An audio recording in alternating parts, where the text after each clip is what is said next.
Welcome to another highly questionable Monday. What do you like today, Bomani? Who told you not to trust the Falcons? Who's right? Who's sitting here right now looking real right now? It's I told you so Monday. Dale, papi.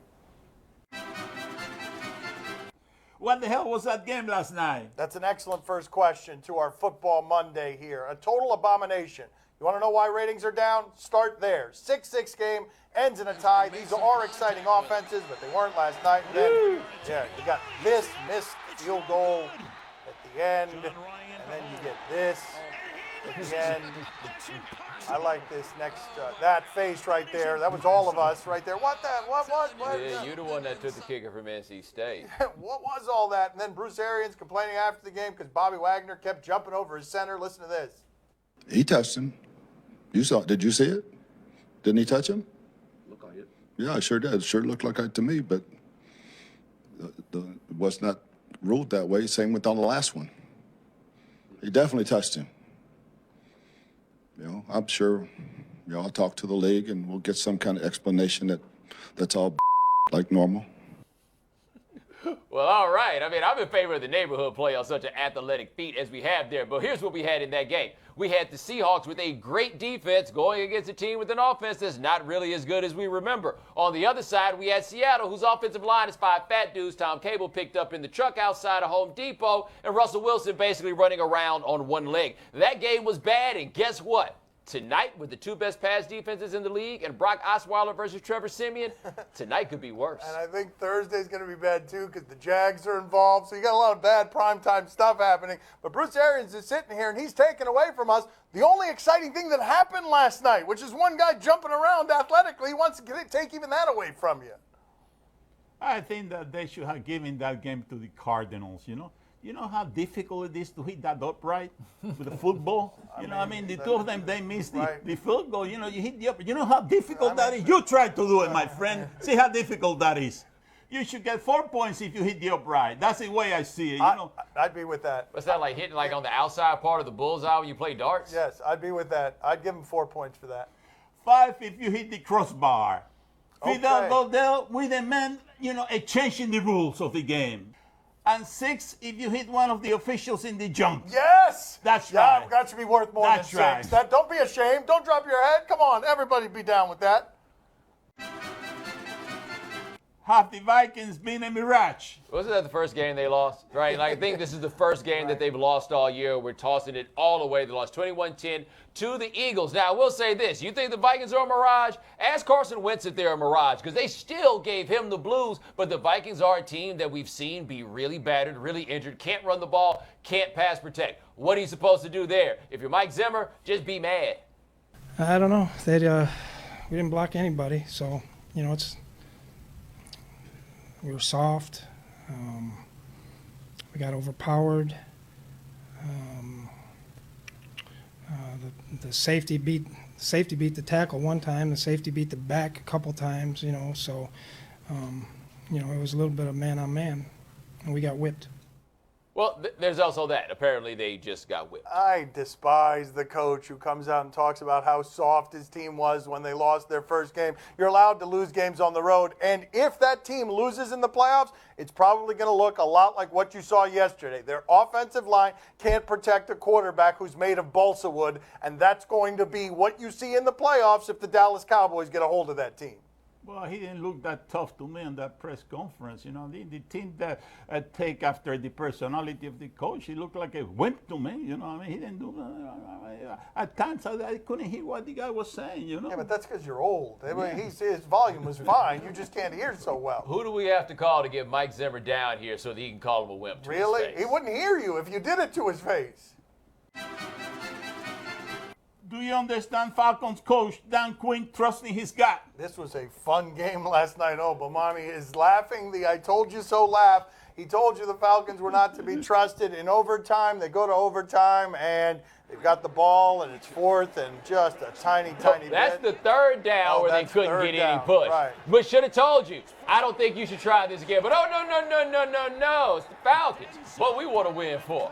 Yeah, the math was bad on this because you leave them in position to win, and then San Diego wins after that. But I'm never going to object to a coach being more aggressive with a great offense. 2 plays to get 1 yard. I understand why people would criticize him today, and that's the reason more guys don't do it, because they're going to face that criticism. But I like trusting your offense when your defense stinks. Except for the fact that you trusted them on the 1 play and they got nothing. That doesn't mean let's trust them again. No, you don't do that. Look, trusting his gut wasn't the issue. The issue was not trusting his eyes under those circumstances. You punt the ball away because all the Chargers had to do was just walk down a little bit to have a chance at a field goal. Not a great play on his part. And now the Falcons, who you guys are trying to get me to fall for, are now 4-3. What I try to tell you, listen to me now, believe me later on. Does Jeff Fisher deserve the heat he's getting for not playing Jared Goff? Oh, the NFL. So kind of you to try to get Europe on board with our game, and you do things like send them the Rams. The Rams went over. They lost. Jared Goff still not playing. Jeff Fisher being asked questions about it, and he said something pretty funny. Jared's going to play when we feel Jared's ready, you know. And I know you would, had we won this game, you wouldn't have been asking about Jared, okay, which I understand, okay. But, you know, we didn't lose this game because of the quarterback play today. Okay, we lost at some other positions. No. It's not if you'd won the game, we wouldn't ask about Jared. It's if your quarterback, Case Keenum, hadn't thrown 4 interceptions, then people wouldn't be talking about Jared. What do you mean people wouldn't be asking you questions about that? That's the issue. You have a quarterback who is not good. You traded up to get the number 1 pick overall. You would presume that guy would be able to play right now. Why is he not ready to play right now? I think that the answer to that question, because they've got more information on this than we do, is job security in Los Angeles is tied to not Case Keenum. They could get away with playing Case Keenum for a while here because everyone knows Case Keenum's not the answer. But if Goff is out there and Goff is stinking, then all of a sudden not only does your quarterback stink, but everybody's going to get cleaned out if that happens. So you play Keenum for a while and you get to 500 and you do what Jeff Fisher always does, protect another year of the contract, and make us all wonder, how is he still in the league doing this?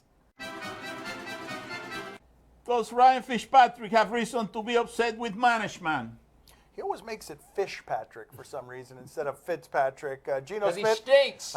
Geno Smith has a torn ACL. Is that why he does it? Because he stinks? Geno Smith has a torn ACL according to Ian Rappaport, second opinion coming. But Ryan Fitzpatrick, all up in his feelings. Listen to this. The biggest thing in this game, in order to last, is to have belief in yourself, you know, because when the owner stops believing in you and the GM stops believing in you and coaches stop believing in you, sometimes all you have is yourself. So, you know, that's kind of something I've had to deal with before, something I'm dealing with now, and, you know, I just do my best to prepare and be the best quarterback I can be. Harvard introspection and vulnerability. He also said it's hard as a human being to go into work every day and be surrounded by a whole lot of people who don't believe in you and look them in the face. That's a very human emotion. Any of us could understand the articulation of it, except you can't really do it in that world when you're the leader because it looks and sounds like weakness, and they look for weakness, and when they find the weakness, they attack weakness. Hold on, no. The problem here isn't about no vulnerability and no weakness. The problem is you threw 11 interceptions. Nobody believes in you. How many teams have you been on where nobody believes in you? So I understand that he's got a measure of practice at this, right? So he can speak generally to the feeling. But if he talks about how hard it is to walk into this job with nobody believing in him, you're making $12 million a year to stink. You need to be walking around feeling good that people are in there not believing in you, as opposed to what they wish it was, that they never knew your name.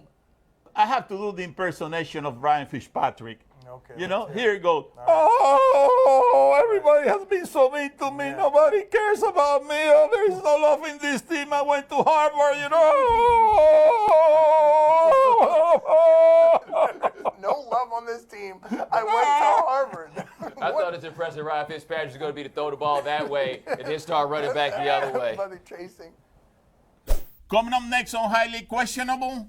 I'm not sure. 68, 69, Do you know? 70. I don't know that he. Let's keep going. Let's keep moving. I don't think he do you knows. know the math No, that he's let's. I got an idea.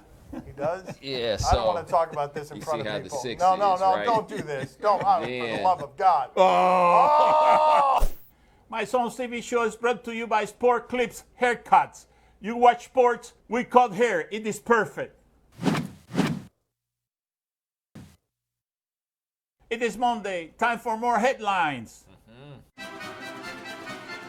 Would it be a better story if the Cubs won the World Series or flame out in Game 7? This is an interesting question. What do you mean by better? Better for Chicago? Storyline for the sport, I think, is to keep the Cubs losing. I think it's better if all of a sudden they get really close and get their hearts broken because they've got a young, deep team. They're going to be around for a while. And once this is over, then what lovable loser do we have left? We really don't have anybody to pick on. Well, we have a loser left. They just wouldn't be lovable, and that's the team that they're playing against in the World Series. And this is the issue we got here with the Cubs. It is more fun to watch them lose. The thing is, they weren't like the Red Sox where they'd always get right close to this something tragic would happen. The Cubs are like, nah, we're just going to be so sorry that it never even comes up. Don't you want the fun of them getting close and not making it, and then it builds up to this crescendo? The problem is the team they're playing hasn't won a World Series since 1948. The difference between not winning a World Series since 1908 and 1948 in 2016, that's like the same thing. Either way, this would be the same story if it were the Indians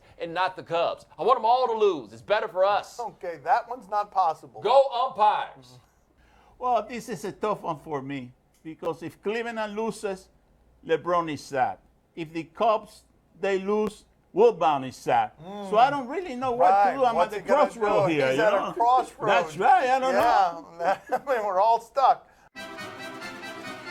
Does Ohio State's loss convince you there is no one left to challenge Alabama? Oh, yeah, James Franklin. Penn State gave him one of those one more year kind of wins just in case it got a little bit shaky. They got a win at Happy Valley over number 2 Ohio State.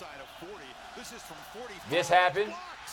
Remember, once it goes back the other way, it's fast guys on one side, fat guys on the other, except for the least number 90-ish, number 90 pairing that we've ever had in a football game. Woo, did I go 5 this year? Yeah, I feel you, James. Now, as for Alabama, Michigan is still out there, right? Like, Michigan is still out here blowing the doors off people in the Big Ten. So we can't say that it's that easy necessarily for Alabama to get this done. However, Alabama seems so much better than everybody else. They do seem so much better than everyone else. They could lose a game and still end up in the championship round as they've done before.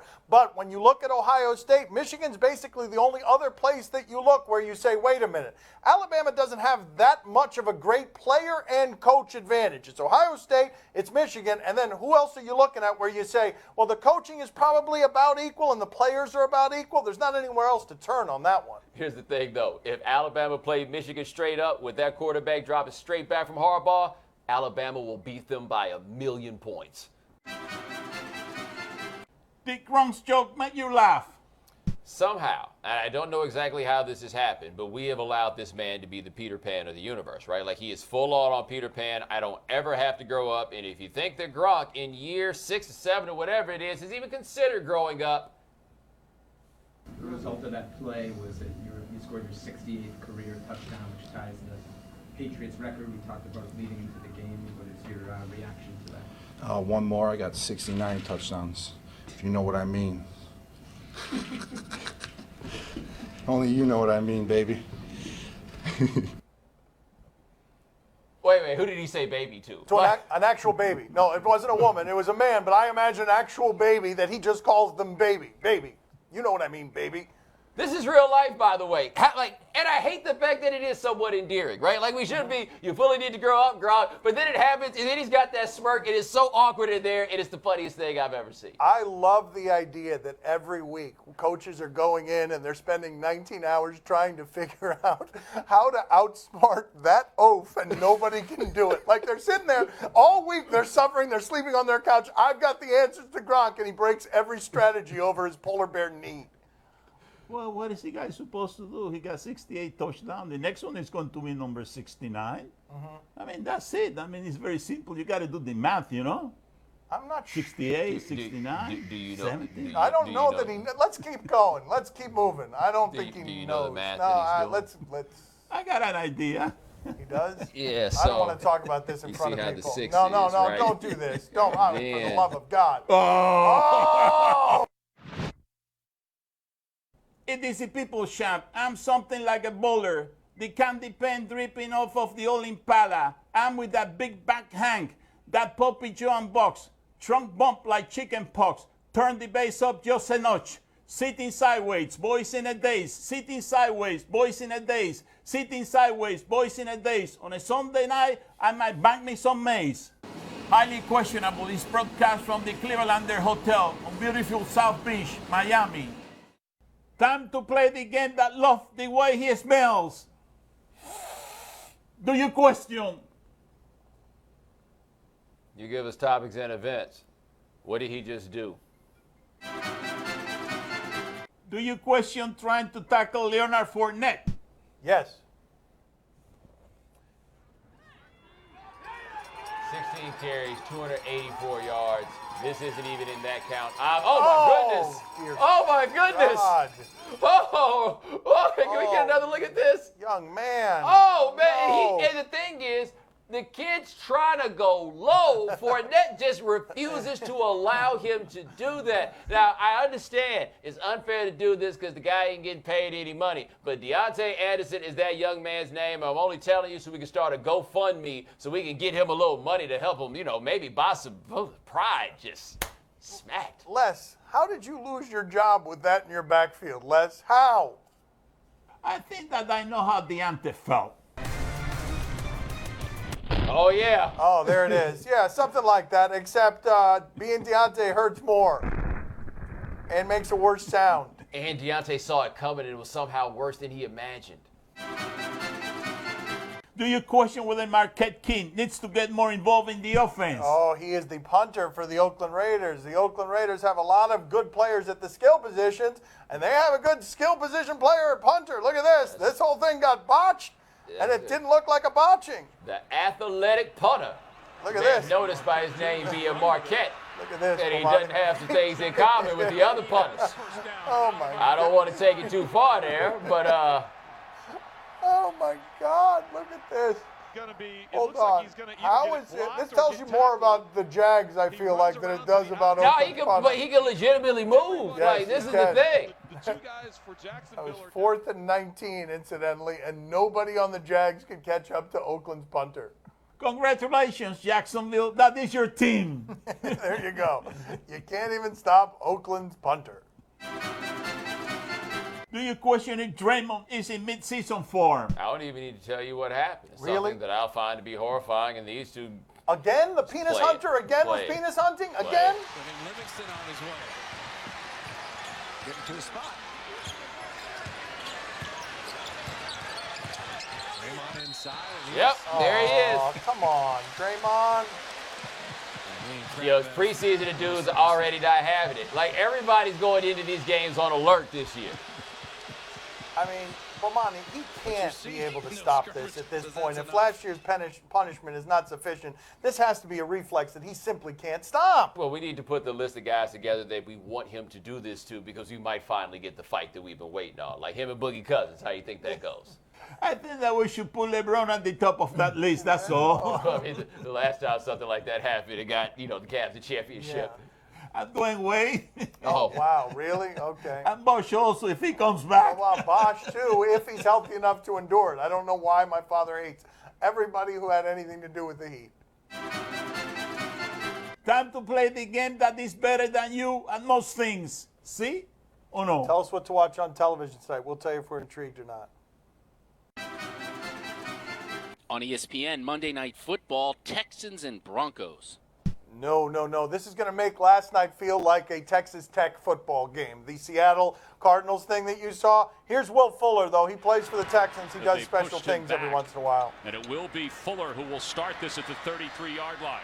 He can fly if he gets it to the open field. Can and fly. He's into the open fields. Inside the 30, he's gonna go.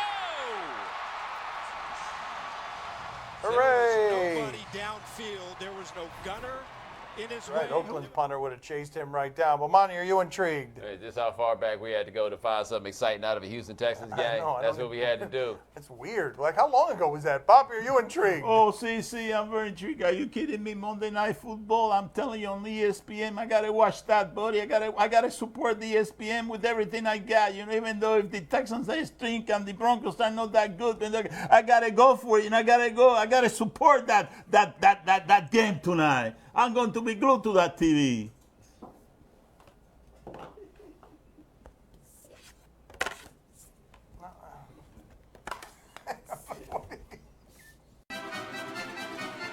On ABC, Dancing with the Stars. Oh, let's check in with Calvin Johnson. Last time we checked in with him, those feet didn't look like they were hurting. He looked great. Let's see.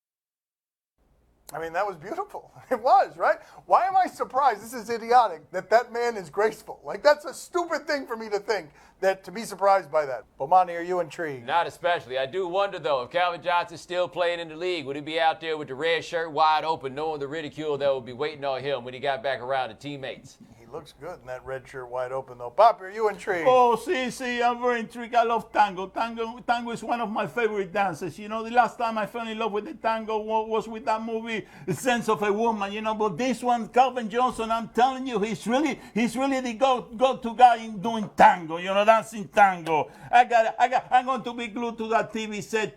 I'm going to watch all the moves that he makes. And I gotta practice. I gotta impress your mother. Okay, what is the name of the movie? The Sense of a Woman. That's what I thought you said. That's all the time we have for today. Thank you for watching. We'll talk to you tomorrow. Thanks for watching. Gracias. See you mañana. Name of the movie. Sense of a Woman. Sense of a Woman.